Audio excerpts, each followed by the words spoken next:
kembali membahas kasusnya Agus. Kali ini saya ingin mencari tahu, memprediksi bagaimanakah perasaan Agus menghadapi hiruk pikuk masalahnya ini. Apakah tidak ada keinginan dari Agus untuk berdamai, mencabut laporannya pada Tenovi, ataukah bagaimana?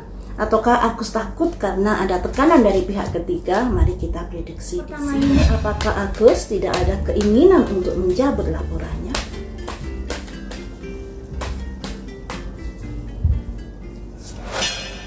Konflik ya,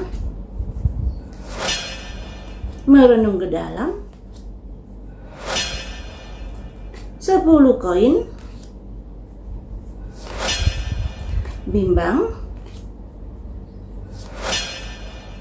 terhadap masalah yang ada kaitannya dengan kejadian di masa lalu dengan Tenovi. Ada simbol konflik di mana saat ini kan masalahnya semakin melebar kemana-kemana. Sebenarnya Agus ini sudah ada perenungan ke dalam. Saya harus bagaimana di sini? Nah, ini ada kaitannya dengan saat itu kala dia sudah mengikuti arahan dari Tenovi. Jadi uangnya ditransfer ke rekening yayasan, kemudian kalau untuk pengobatan dan lain sebagainya akan dipantau pengeluarannya oleh Tenovi. Dipergunakan benar-benar untuk pengobatan atau tidak. Nah, mengingat dari sebagian uang dari donasi ini dipergunakan untuk membayar utangnya Wawah dan untuk yang lain-lainnya. Tentunya Tenovi ini sebenarnya ingin menyelamatkan uang tersebut agar terfokus pada pengobatan Agus. Tadinya Agus oke-oke saja, mau-mau saja. Tiba-tiba nyelononglah seseorang yang pada akhirnya melakukan pembisikan ini. Kemudian di sini ada simbol 10 koin. 10 koin ini yang tadinya mereka ini sudah ada clear dengan Tenovi, seperti yang saya sebut tadi. Tapi setelah ada seseorang yang masuk dalam kehidupan Agus, ada kebimbangan di sini. Ada simbol proses perjalanan, ada simbol 2 koin 2 jam. 2 koin bimbang dari Agus ini. Apakah dia sudah diprovokasi oleh seorang tersebut dan lain sebagainya? Ya, mari kita dalami di sini nanti ya. Nah, semuanya itu ada kaitannya dengan kejadian dengan Tenovi yang kemarin-kemarin kita dalami. Yang ini saja dulu. Agus bimbang terkait dari uang yang sudah diserahkan pada Tenovi. Sebenarnya apa yang sudah diprovokasikan oleh seseorang ini atau oleh beberapa orang ini kepada Agus? Apa yang sudah diprovokasikan atau dikata-katakan oleh seseorang atau beberapa orang kepada Agus?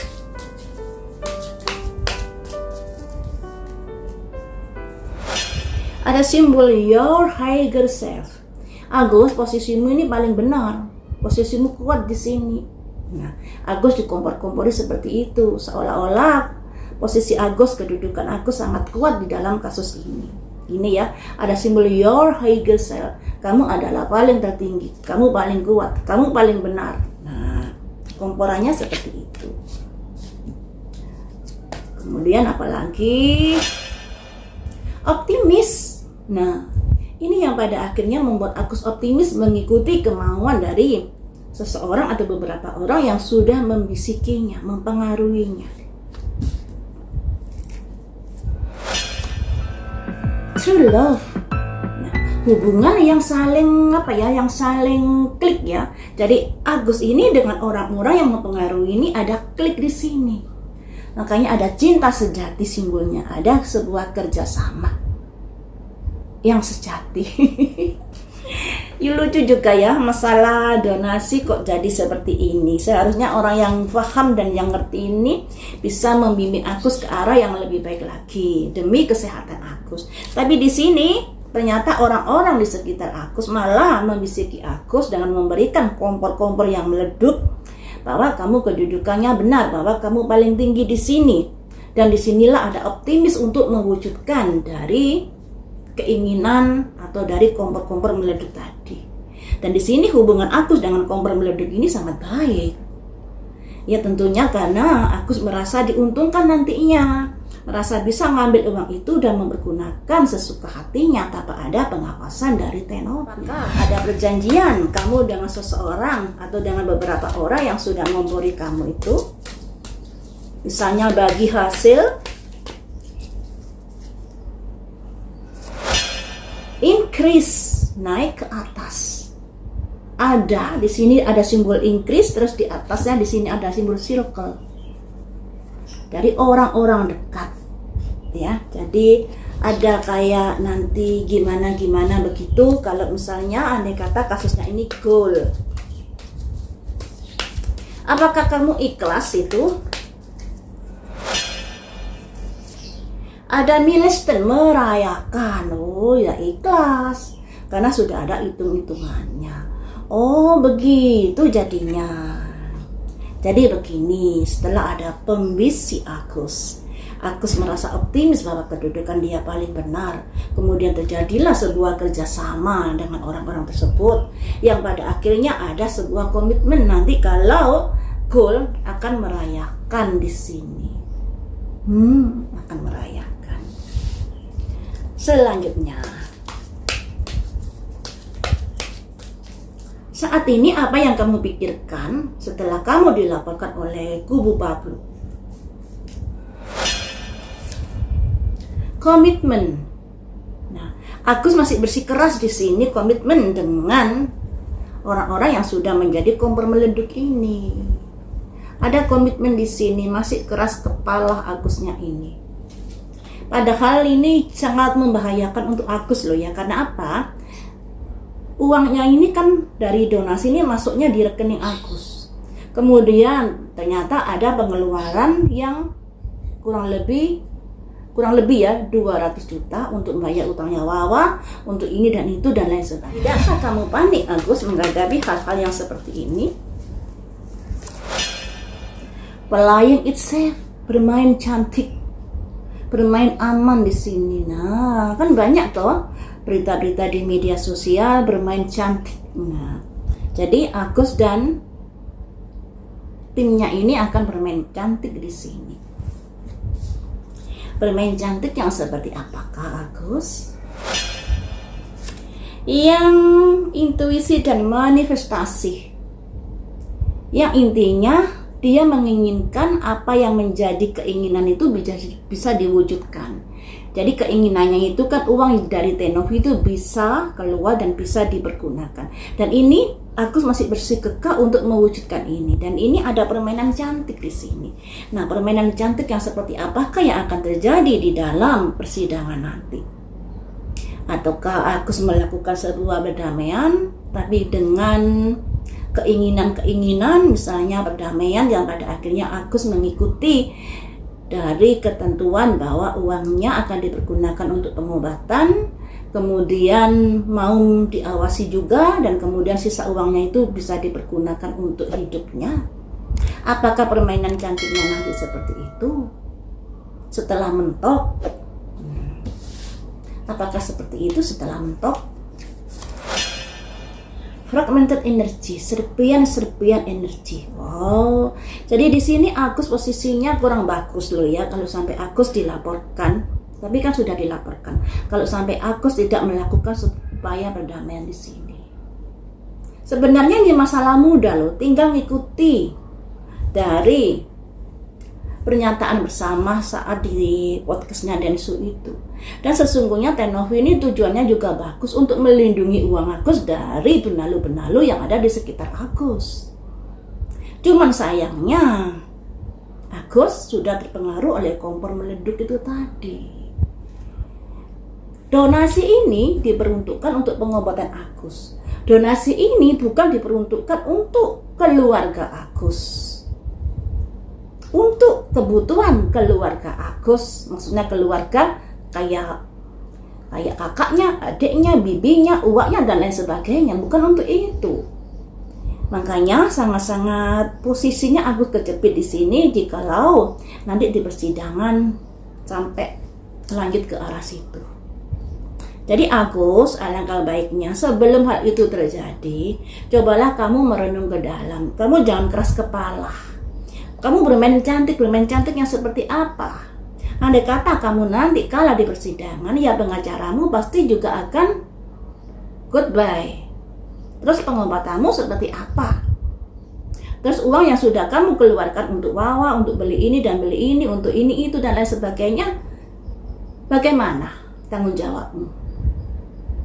Tapi kita lihat ya, para pendonasi ini pasal-pasalnya yang ingin yang ingin dipermasalahkan itu apa dulu? Misalnya uang yang sudah dikeluarkan oleh Agus untuk ini itu di luar pengobatan, apakah itu juga akan minta diganti?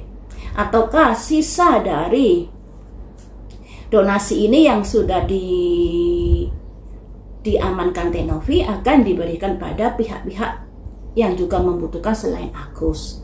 Apakah begitu? Jadi hitungannya Agus hanya sampai di sini, sampai di uang yang dikeluarkan untuk Wawa dan lain sebagainya itu. Selebihnya Agus tidak mendapatkan donasi. Apakah seperti itu? Nah, ataukah Agus hanya mendapatkan donasi sesuai dengan pollingnya yang hanya sekian juta itu? Tapi ya Agus masih untung loh ya, sudah mengeluarkan 200 juta. Yang untung ini Wawah ini utangnya lunas. Nah, yang untung Wawah di sini. Sedangkan Wawah kan bukan tujuan utama para pendonasi untuk membantu Agus. Nah, Wawah juga kecatut namanya nanti kalau sampai di persidangan. Jadi untuk Agus, renungkan ke dalam sebelum masalah ini diproses lebih lanjut. Saran saya, demi kebaikan kamu, toh kamu juga sudah menghadapi sakit yang sedemikian lama, sampai beberapa bulan tidak ada upaya untuk pengobatan dikarenakan masalah ini. Harusnya kamu berpikir pada kesehatanmu terlebih dahulu daripada kamu berpikir pada orang-orang di sekitarmu. Memang kamu mungkin berpikir, saya nanti sudah nggak bisa kerja, saya nanti tergantung pada orang-orang di sekitar dan lain sebagainya. Nah, tapi di sini nyatanya kamu juga ada true love. Jadi kamu juga dengan dengan kerelaan mengikuti apa maunya kompor meleduk ini. Tukang kompor-kompor, tukang bisik-bisik ini ya. Ada true love, ada cinta sejati, ada hubungan yang baik antara kamu dengan orang-orang yang sudah ngompori kamu ini. Jadi di sini sebenarnya kamu tidak ada tekanan atau kamu ikhlas menyerahkan uang itu pada mereka itu, dan juga ikhlas menjalani masalah ini sampai saat ini. Nah, ini loh ya, kenapa kamu bisa seperti ini. Harusnya kamu lebih mementingkan kesehatanmu terlebih dahulu. Baru nanti kalau ada sisa dari pengobatanmu bisa kamu pergunakan untuk kehidupanmu selanjutnya. Saya rasa Tenovi juga memiliki pemikiran seperti ini. Dan para donatur juga memiliki pemikiran seperti yang saya katakan ini. Tapi sayangnya kamu sudah melangkah terlalu jauh, karena kamu sudah dikompori oleh orang-orang yang sudah ngata-ngatain bahwa penduduk kamu itu tinggi, penduduk kamu itu kuat untuk mendapatkan uang itu. Dan optimislah kamu bergabung dengan orang-orang tersebut tanpa ada perasaan bersalah, karena kepikiranmu kamu merasa kayak dizolimi oleh Tenovi. Karena uang itu kamu merasa ini hak saya, kenapa kamu tahan di yayasanmu? Perasaanmu kan seperti itu karena ada kompor-kompor yang meleduk di dalam pikiranmu tadi. Nah, sebenarnya gampang kok masalahnya ini. Uangnya ini dari siapa? Bukan uang kamu sendiri kan? Dari para pendonasi. Sedangkan para pendonasi ini sudah bersuara banyak di media sosial. Sudah ada polling. Kenapa pikiranmu tidak tergugah untuk melakukan sebuah perdamaian? Ya, kenapa ini Agus? Sebenarnya masalah ini gampang kok. Yang membuat ruwet adalah Agus dan orang-orang yang sudah menjadi kompor. Nah, harusnya kamu terima kasih loh pada Tenovi, karena Tenovi sudah menggalang dana untuk dirimu. Tenovi juga sudah menyelamatkan uang donasi itu agar tidak dipergunakan oleh orang-orang di sekitarmu. Jadi terfokus untuk pengobatan medismu. Kurang apa coba? Agus, kurang apa Gus?